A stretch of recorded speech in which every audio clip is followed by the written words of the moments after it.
Hey guys, welcome everyone. कैसे हैं आप सब? बढ़िया बढ़िया होंगे ऐसे मैं उम्मीद करता हूँ। आज हम बात करेंगे इंटरनल रिकंस्ट्रक्शन के बारे में। बहुत ही सिंपल और बहुत ही आसान सा चैप्टर है। कुछ अकाउंटिंग एंट्रीज है जो देखनी है, जो कि बहुत आसान है और आप बहुत अच्छे से समझ पाएंगे। इसको कोई दिक्कत आएगी नहीं आपको। देखिए, सबसे पहले तो देखेंगे बेसिक्स कि है क्या इंटरनल रिकंस्ट्रक्शन, और फिर उसके बाद में मेथड्स ऑफ इंटरनल रिकंस्ट्रक्शन देखेंगे। बेसिक्स क्या है? देखिए, दो वर्ड है, इंटरनल रिकंस्ट्रक्शन और एक्सटर्नल रिकंस्ट्रक्शन। जो घर से बाहर रहे हैं, रूम लेके रहे हैं, उनको पता होगा जब रूम बहुत ज़्यादा गंदा हो जाए और सफाई करने की नौबत आ जाए, या तो घर वाले आ रहे हो या ऐसी कोई परिस्थिति आ जाए, तो उस केस के अंदर आपके पास दो ऑप्शन बचते हैं। सर क्या क्या? एक तो बैठो, सफाई करो, सारे दोस्तों को बुलाओ और उनको कहो कि भाई सफाई करो। कोई ऐसी वैसी चीज़ ना मिल जाएगी यहाँ से पिटते पिटते हमें घर लेके जाए, तो हम क्या कर सकते हैं? मिल के सफाई कर सकते हैं। या फिर एक ऐसा दोस्त रखो जो मतलब घर वालों के लिए ही रखो कि ये इनसे मिलाने के लिए ही है। बढ़िया साफ सुथरा सीधा, चश्मा वश्मा लगाता हो, एकदम शक्ल से ही लगे कि हाँ यार ये शरीफ बंदा है, इसके साथ मेरे बच्चे की संगति सही है। जाहिर सी बात है, उसका कमरा भी वैसा होगा, तो उसके कमरे पे जाओ, वहाँ पे अपना सामान रखो और 2 दिन के लिए, जितने दिन तक के लिए घर वाले आए उतने दिन तक के लिए आप क्या करो, उस घर को ही अपना बना लो। समझ पा रहे हैं? तो वैसा वैसा होता है इंटरनल रिकंस्ट्रक्शन और एक्सटर्नल रिकंस्ट्रक्शन। इंटरनल रिकंस्ट्रक्शन के अंदर क्या होता है? कंपनी के अंदर बहुत ज़्यादा अगर खराब सिचुएशन है, खराब सिचुएशन कैसी कि उसके पास एसेट कम है और फिक्टिशियस एसेट ज़्यादा है। P&L का डेबिट बैलेंस लिखा हुआ है, प्रीलिमिनरी एक्सपेंसेस लिखा हुआ है एसेट साइड के अंदर, ऐसी एसेट लिखी है जो एक्चुअल में एसेट है ही नहीं और एसेट लिखी गई है। रिजर्व एंड सरप्लस माइनस में बैलेंस है और वगैरह वगैरह, ये सिचुएशन है। कंपनी बिजनेस करने के लिए, लोन लेने के लिए कहीं जाती है, तो बैंक वाला बाहर से ही गालियां निकाल के भगा रहा है। ये ऐसी स्थिति है। बैलेंस शीट जो देखता है वो उसके ऊपर कहता है कि यार थूकने का भी मन चला गया, इस तरीके की हालत हो रखी है। तो ऐसी स्थिति में क्या कर सकते हैं? हम खुद से साफ सफाई कर सकते हैं। मतलब उस केस में हम कोर्ट के पास जा सकते हैं, कोर्ट को जाके कह सकते हैं कि भाई साहब अभी हमारी ये स्थिति है और अगर यही रही तो बिजनेस बंद करना पड़ेगा। कोई भी सरकार नहीं चाहती बिजनेस बंद हो, जब तक वो सरकारें चाहती है, मतलब हर देश जो चाहता है कि बिजनेस चले। रीजन क्या? क्योंकि एक बिजनेस है जो कई लोगों के लिए रोजगार है, कई तरीके की रिसोर्सेज प्रोवाइड करता है। तो सरकार कोर्ट पूछता है कि क्या करें हम, तो उस केस के अंदर वो कहते हैं कि हमें इंटरनल रिकंस्ट्रक्शन की परमिशन दीजिए। तो फिर वहां से परमिशन लेके आते हैं, फिर क्या करते हैं? सारों को बुलाते हैं, शेयर होल्डर, क्रेडिटर वगैरह, और उनको बुला के कहते हैं कि देखो, जिद करोगे तो कुछ भी नहीं मिलेगा, और अगर बिजनेस चल गया तो सबको कुछ कुछ मिल जाएगा। तो ऐसी स्थिति है, कुछ तुम साथ दो कुछ हम साथ दें, मिलके घर बना ही लेंगे। इस तरीके की बातें की और उनको कहा कि थोड़ी थोड़ी तुम तुम्हारी लाइबिलिटी जो है वो कम करो। और इस तरीके से उन्होंने क्या किया, लाइबिलिटी जो है वो कम की। जैसे क्रेडिटर ने कहा कि मैं 1 लाख मांगता हूँ, आज से 30,000 जो है वो आपका माफ करता हूँ। इस तरीके से डिबेंचर होल्डर को, प्रेफरेंस शेयर होल्डर को, इक्विटी शेयर होल्डर को, उनको थोड़ा थोड़ा जो जितना माना उतना उससे मनाया। फिर उससे जो फायदा हुआ उससे हमने क्या किया, फिक्टिशियस एसेट राइट ऑफ की, और फिर बैलेंस बच गया तो कैपिटल रिजर्व में ट्रांसफर किया। ये तो तरीका है इंटरनल रिकंस्ट्रक्शन का। अब बात करते हैं एक्सटर्नल रिकंस्ट्रक्शन। एक्सटर्नल रिकंस्ट्रक्शन क्या है? जब घर ज़्यादा गंदा हो जाए तो आप घर चेंज कर दीजिए। अगर बैलेंस शीट बहुत ज़्यादा ही खराब है, जिसे देख के किसी का मन नहीं होता है कि लोन वगैरह दे दे या पैसा इन्वेस्ट कर दे, तो ऐसी स्थिति में आप क्या कीजिए, एक नई कंपनी बनाइए और नई कंपनी में उन एसेट और उन लाइबिलिटीज़ को ले लीजिए जो आपको एक्चुअल में लेनी है, और जो फिक्टिशियस एसेट और जो नहीं लेनी उसे वहीं पर रहने दीजिए। क्या ये इतना आसान है? नहीं, यहाँ भी क्रेडिटर, शेयर होल्डर वगैरह को मनाना पड़ेगा, क्योंकि उनको मनाए बिना आप उनको छोड़ के नहीं जा सकते, नहीं तो उनको सारा भुगतान करना पड़ेगा। क्लियर है? तो ये है प्रोसेस के अंदर क्या करते हैं, अप्लाई टू कोर्ट, और फिर करते हैं आके इंटरनल रिकंस्ट्रक्शन, मतलब शेयर होल्डर और इनको बुला के, और फिर इनकी जो फाइनेंशियल स्टेटमेंट है उसमें आगे क्या लिखेगा, जैसे जो भी कंपनी है जिसने इंटरनल रिकंस्ट्रक्शन किया है उसके आगे एंड रिड्यूस्ड वर्ड जुड़ेगा। जैसे एबीसी लिमिटेड है तो एबीसी लिमिटेड एंड रिड्यूस्ड। समझ पा रहे हैं? डिफरेंस बिटवीन इंटरनल, इसमें एग्जिस्टिंग कंपनी होती है, इसमें एग्जिस्टिंग कंपनी लिक्विडेट हो जाती है, इसमें लिक्विडेट नहीं होती है। इसमें कोई नई कंपनी नहीं बनती, उसी घर के अंदर रह रहे, इसमें एक नई कंपनी बनती है। इसमें reduction in capital, certain reduction in capital और सम टाइम आउटसाइड लाइबिलिटी जो है डिबेंचर होल्डर उनको भी रिड्यूस करते हैं क्लेम। यहाँ कोई ऐसा रिडक्शन नहीं होता है क्योंकि नई कंपनी में जा रहे हैं। और लीगल पोजीशन इंटरनल जो है वो एज पर सेक्शन 66 के हिसाब से होता है, और ये जो है वो रेगुलेटेड बाय सेक्शन 232। ये सेक्शन 232 के तहत एक्सटर्नल रिकंस्ट्रक्शन जो रेगुलेट होता है, और इंटरनल जो है वो सेक्शन 66 के साथ। अब ये जो कैपिटल रिडक्शन का बैलेंस होता है वो फिक्टिशियस एसेट और कैपिटल रिजर्व के लिए यूज होता है। अब यहाँ पर तरीका समझिए, फिर आपको कैपिटल रिडक्शन का मतलब समझ आएगा। सबसे पहला तो आप क्या कर सकते हो, इंटरनल रिकंस्ट्रक्शन में अल्ट्रेशन ऑफ शेयर कैपिटल आप क्या कर सकते हो, सब डिवीजन कर सकते हो या कॉन्सोलिडेशन कर सकते हो, कन्वर्जन भी कर सकते हो। कैसे, पहले बात करते हैं अपन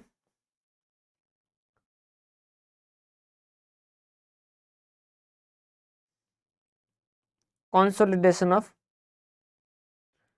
शेयर्स।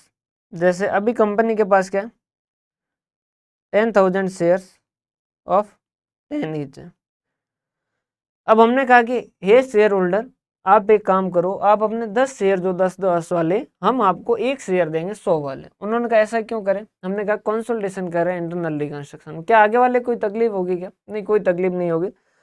10 रुपए के 10 शेयर दे के बदले में एक 100 रुपए वाला शेयर ले रहे हैं। अगर उनको लगता है कि शेयर की वैल्यू जो बहुत ज़्यादा ही कम कर रखी है तो उस केस के अंदर वो कंसोलिडेशन करते हैं।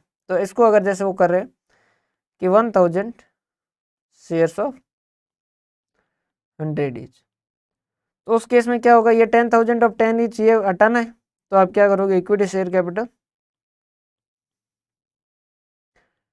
डेबिट करोगे, कितने की, 10,000 एट 10 ईच वाला डेबिट कर दोगे। ये हट गया, कैपिटल को डेबिट किया मतलब ये हट गया। 1 लाख 2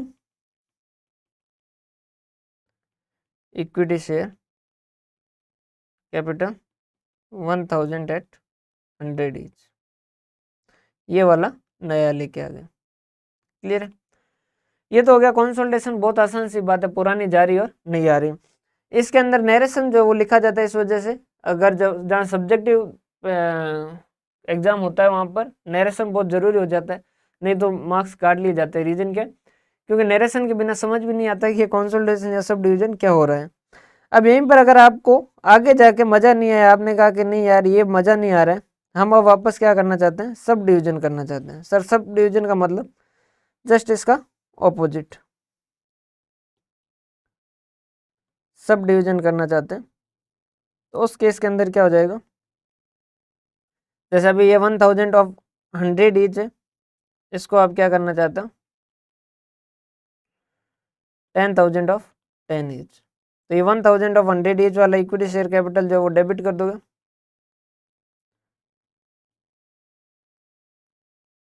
ये डेबिट किया, और 2 equity share capital 10,000 of 10 each, ये 1 लाख क्रेडिट किया। बस, समझ पा रहे बात? ये तो पहला तरीका, सब डिवीजन और कंसोलिडेशन। उसके बाद में क्या कर सकते हो, इसे conversion in stock, equity share capital को स्टॉक के अंदर इक्विटी स्टॉक में कन्वर्ट कर सकते हैं। अब इक्विटी स्टॉक का फायदा क्या होगा, देखिए इक्विटी शेयर कैपिटल मान लीजिए 10 रुपए का है, तो किसी के पास 10 रुपए है तो वो इन्वेस्ट कर सकता है, 9 है तो वो इन्वेस्ट नहीं कर सकता। लेकिन स्टॉक अगर होगा तो उस केस के अंदर किसी के पास 1 रुपये है तो वो 1 रुपये का भी इक्विटी है जो ले सकता है। तो ये फायदा रहता है स्टॉक का। तो स्टॉक के अंदर कन्वर्ट करने के लिए क्या करना होगा, जैसे अभी ये है 10,000 ऑफ 10 ईच है, इसको आपको क्या करना है, इक्विटी स्टॉक में कन्वर्ट करना है। तो आप क्या कर दोगे, इसको हटाने के लिए क्या कर दोगे, इक्विटी शेयर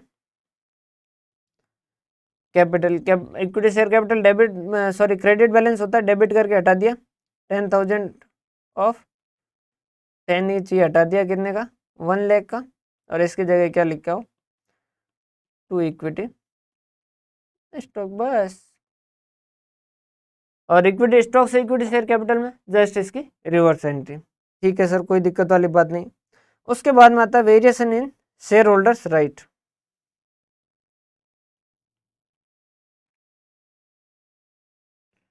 वेरिएशन इन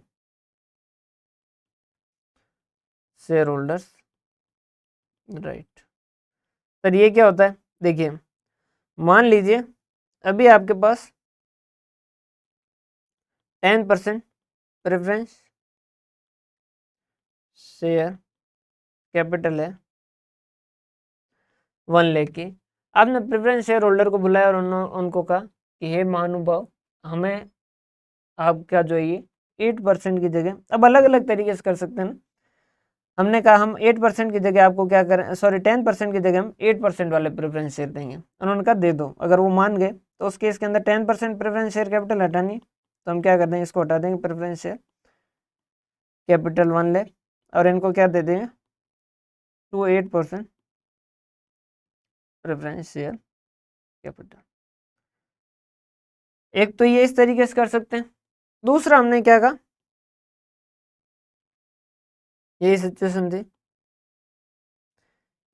इनको बुलाया, इनको कहा कि तुम 10% प्रेफरेंस शेयर कैपिटल कितने के, 1 लाख के, हम तुम्हें क्या करेंगे 12% देंगे।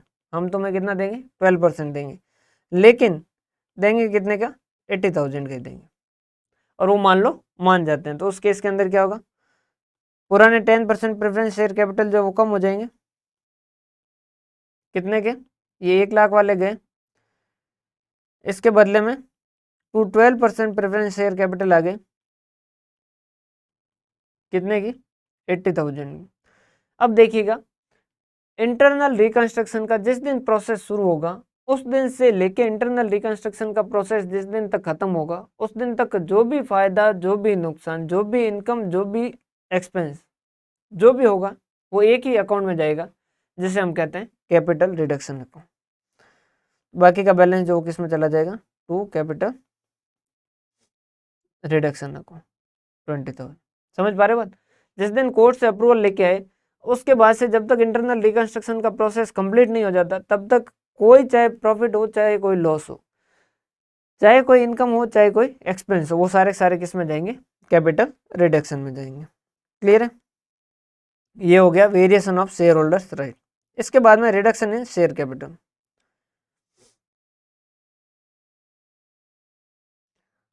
रिडक्शन इन शेयर कैपिटल, बस बिल्कुल एंट्री है, एकदम आसान आसान से। रिडक्शन इन शेयर कैपिटल क्या है, एक तो है, इसमें दो केस होते हैं, only in paid up value, सिर्फ पेड अप वैल्यू कम हो, या paid up and nominal value. मतलब समझिए सर, बताइए क्या है, 1 lakh share of 10 each converted into 1 lakh of 10 each 8 rupees paid।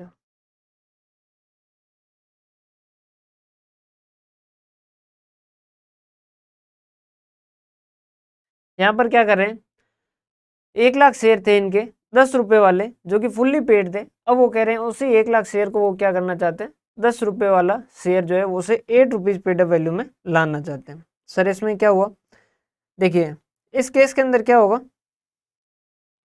सिर्फ पेड अप वैल्यू है जो कम हो रही। सिर्फ पेड अप वैल्यू अगर कम हो तो देखिए 1 लाख और हर शेयर पे कितना पैसा कम कर रहे हैं, 2 रुपए कम कर रहे हैं, तो कितने की इक्विटी शेयर कैपिटल कम कर रहे हैं, दोनों साथ में देखो तब समझ आएगा। 1 लाख इंटू 2 कितना, 2 लाख रुपए जो इक्विटी शेयर कैपिटल कम कर रहे हैं, जो कहाँ जाएगा, कैपिटल रिडक्शन। क्लियर है। सेकंड केस आता है पेड अप वैल्यू और नॉमिनल वैल्यू दोनों में, वही 1 लाख शेयर अब 10 इज फुल्ली पेड, इनको कन्वर्ट करते हैं।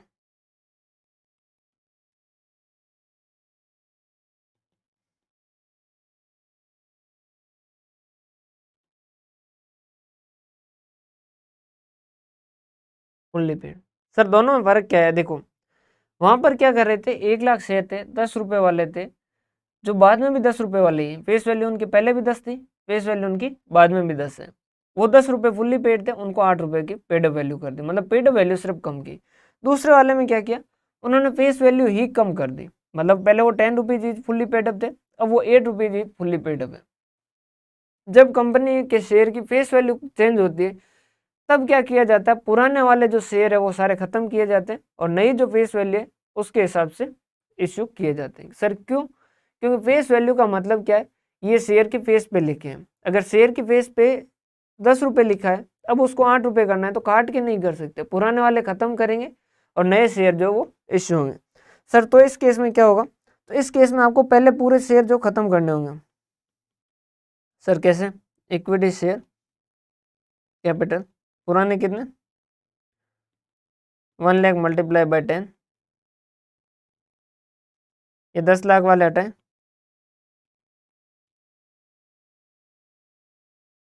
1 लाख मल्टीप्लाई बाय 8,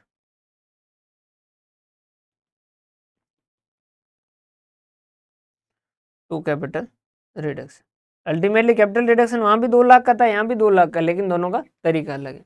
वहां सिर्फ पेड वैल्यू कम हो रही थी, इस वजह से जितनी पेड वैल्यू कम हुई उतनी इक्विटी शेयर कैपिटल डेबिट हुई, लेकिन यहाँ पेड वैल्यू और फेस वैल्यू दोनों चेंज हो रही है, इस वजह से पुराना पूरा राइट ऑफ, नया जितना भी है वो लेके आए। क्लियर? इसके बाद में आता है कॉम्प्रोमाइज एंड अरेंजमेंट। ये क्या होता है sir compromise and arrangement?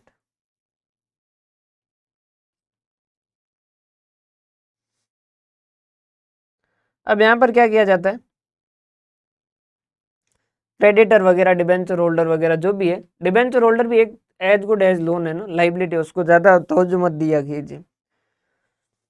Compromise और अरेंजमेंट, अब यहाँ पर क्या कर सकते हैं, असेट है जैसे, तो इसकी वैल्यू को क्या कर सकते हैं, बढ़ा सकते हैं, या फिर इसकी असेट की वैल्यू को क्या कर सकते हैं, कम कर सकते हैं।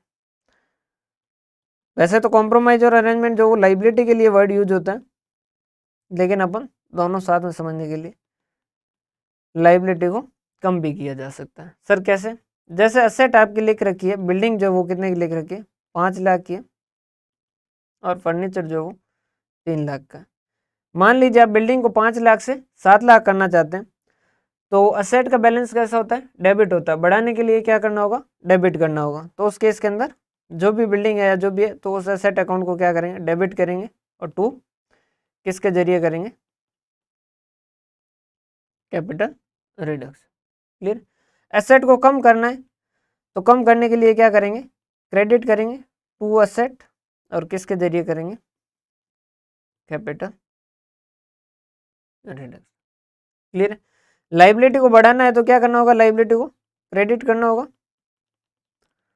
टू लाइबिलिटी, किसके जरिए करेंगे, कैपिटल रिडक्शन। जैसे कोई लोन है वो 5 लाख का आप 6 लाख में कर रहे हैं, वैल्यू 6 लाख कर रहे हैं, तो उस केस के अंदर टू लाइबिलिटी कर देंगे कैपिटल रिडक्शन के जरिए। और कम करना है तो लाइबिलिटी को डेबिट कर दिया, किसके जरिए, कैपिटल रिडक्शन। और एक्सपेंस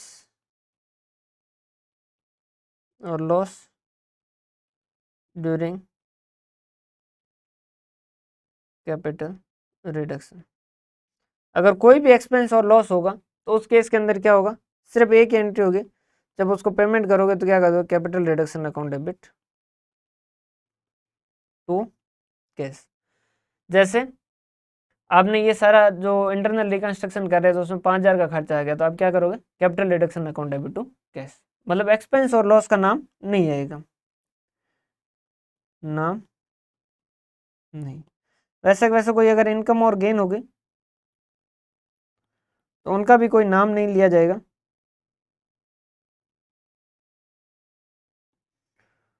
तो वहां पर क्या हो जाएगा, अगर जैसे रिसीव हो गई तो cash account debit to capital reduction. या फिर जैसे आपकी बिल्डिंग थी जो 4 लाख की थी, वो आपने डिबेंचर होल्डर को दे दिया जिनकी लाइबिलिटी 5 लाख की थी और फुल सेटलमेंट कर दिया। तो डिबेंचर होल्डर कितने से कम हुए? 5 लाख से। तो डिबेंचर को डेबिट कर देंगे 5 लाख से। बिल्डिंग 4 लाख की है, बुक वैल्यू 4 लाख की है, तो टू बिल्डिंग कर देंगे 4 लाख, बाकी का 1 लाख जो भी प्रॉफिट होता है तो उस केस के अंदर वो कैपिटल रिडक्शन के अंदर प्रॉफिट हो चाहे लॉस हो कुछ भी हो वो कैपिटल रिडक्शन। और लास्ट में जो भी कैपिटल रिडक्शन का बैलेंस होगा वो कहाँ जाएगा?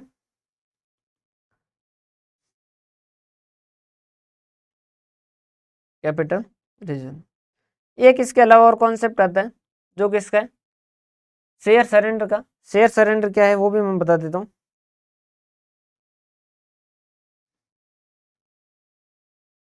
इसमें क्या करेंगे? शेयर कैपिटल कम शेयर सरेंडर से करेंगे, फिर शेयर सरेंडर का बैलेंस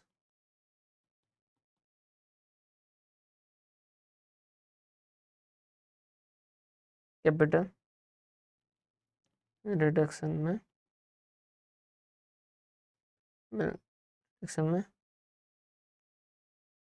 ट्रांसफर करेंगे। सर मतलब देखिए, अगर शेयर सरेंडर है तो इक्विटी शेयर कैपिटल कम की तो equity share capital account debit to share surrender कर देंगे, और शेयर सरेंडर का जो भी यूज है वो किया और बाद में उसका बैलेंस जो वो कहाँ कर देंगे? Capital reduction. फिर कैपिटल रिडक्शन का जो यूज है वो नॉर्मली यूज जैसा करते हैं वैसा करें। सर कैपिटल रिडक्शन बैलेंस का यूज क्या? सिर्फ कैपिटल रिजर्व में ट्रांसफर करेंगे क्या? नहीं, इसका यूज होता है पहले तो कोई फिक्टिशियस एसेट है तो उसको राइट ऑफ करना। सर फिक्टिशियस मतलब नाम मात्र की एसेट। सर नाम मात्र की एसेट मतलब जो ऐसी एसेट है लेकिन वो एसेट नहीं है, मतलब जो दिखने में एसेट जैसी है लेकिन वो एसेट नहीं है। सर जैसे गुडविल, प्रीलिमिनरी एक्सपेंसेस और P&L का डेबिट बैलेंस, ये सारी एसेट ऐसी है जो दिखने में तो एसेट साइड में लिखी जाती है लेकिन ये एक्चुअल में एसेट है नहीं। क्या प्रीलिमिनरी एक्सपेंसेस कोई एसेट है क्या? नहीं। तो ये इस तरीके की जो एसेट होती है, गुडविल जो सेल्फ क्रिएटेड है वो जो है वो क्या हो गई? Fictitious asset. तो पहले तो क्या करेंगे? इनको राइट ऑफ करने में काम लेंगे, capital reduction to goodwill to preliminary expenses to और P&L का डेबिट बैलेंस वगैरह जो भी है वो करके बाकी जो बचेगा वो कैपिटल रिजर्व में ट्रांसफर कर देंगे। तो ये सारा काम है इंटरनल रिकंस्ट्रक्शन का, बहुत आसानी से आप कर सकते हो। 2 या 3 साथ में हो तो आप एक एक का ध्यान से देखिएगा। जैसे डिबेंचर होल्डर है, उनको आपने एसेट दी, डिबेंचर होल्डर को मान लीजिए बिल्डिंग दी, फर्नीचर दिया और बाकी का बैलेंस माफ कर दिया। तो पहले डिबेंचर होल्डर की कितनी लाइबिलिटी कम हो रही है उसको डेबिट कीजिए, कितने का उसे बिल्डिंग दे रहे हैं उसकी बुक वैल्यू क्रेडिट कीजिए, जितने की फर्नीचर दिया उसकी बुक वैल्यू क्रेडिट कीजिए, जो बैलेंसिंग फिगर आ रहा है वो कैपिटल रिडक्शन। क्लियर है? ये था आपका इंटरनल रिकंस्ट्रक्शन। उम्मीद करता हूँ आपको अच्छे से समझ आया होगा। बहुत छोटा सा और बहुत आसान सा ही कॉन्सेप्ट था, तो इसे इसके क्वेश्चन कीजिएगा और बाकी हंसते रहिए, मुस्कुराते रहिए, पढ़ते रहिए, जितना बेहतर कर सकते हैं उतना बेहतर कीजिए। बहुत बहुत धन्यवाद।